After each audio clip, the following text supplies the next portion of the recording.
We just went for the big one, and I still can't believe we got it. Robin Jakes, a literacy coach at Bunnell Elementary, was blown away when she found out she'd won a $10,000 McDonald's Golden Grant. The funds will be used to help children learn to read. We're going to have 4 different literacy activities on Saturdays, and they're going to be science-based so we can get more background knowledge and vocabulary to students regarding science, because academic vocabulary is very difficult. And while the students are doing those activities, we've hired some teachers who will do those activities with the students while the literacy coaches will be working with the parents, finding out what do we need to support you. These are things that you can do with your children. It's going to be like a make and take. Here are some activities you can do at home. So that way we can get in touch with the families and see what they need for support. The second part of the grant aims to just get kids to read more. We're providing a book program for the students if they want to.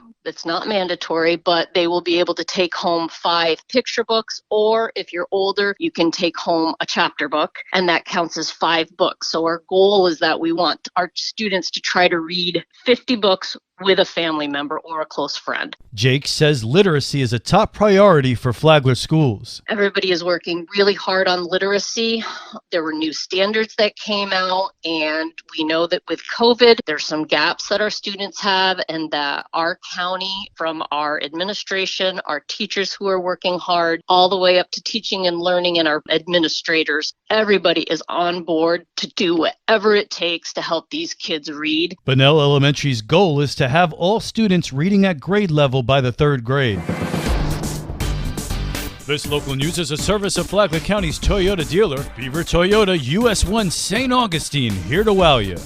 Palmco City Council approves a lease for a new golf course restaurant. The new Loopers replaces the Green Lion at the golf club's concession. Mayor David Alphen thanked the staff for their hard work on the lease agreement. This has been a long, grueling process, and I'm delighted to hear that the communication has been, responsive on both sides.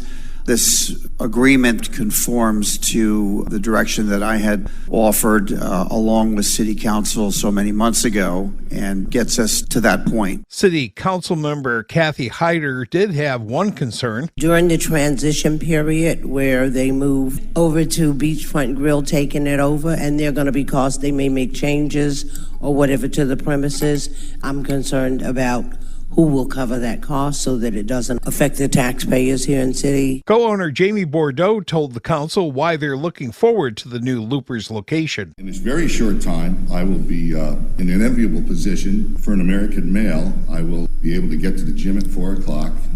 I will be able to go to a golf course for 4 hours. I will be able to go to a beach bar for 4 hours. And all of this without getting yelled at for doing nothing all day. Loopers is to open next March, and there is a food truck also planned for golfers. For Flagler's Morning News, I'm Rich Petchke.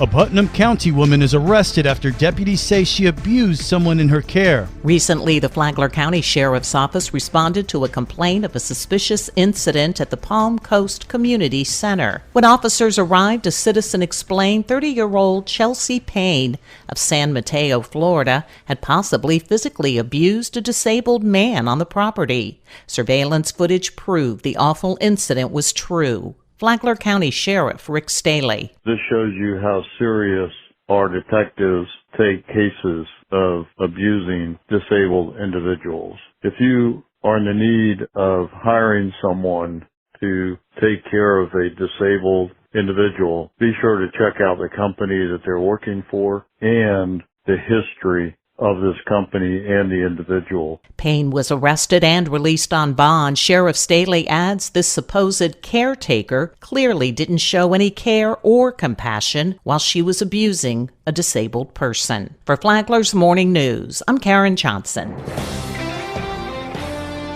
The Flagler County Cultural Council is participating in a study, and it's a first. Deborah Naughton, who is an FC3 board member, said that it's called the Arts and Economic Prosperity Study. This is the first time that Flagler County has ever participated in this program. We are reaching out over a 12-month period of time to different nonprofit organizations.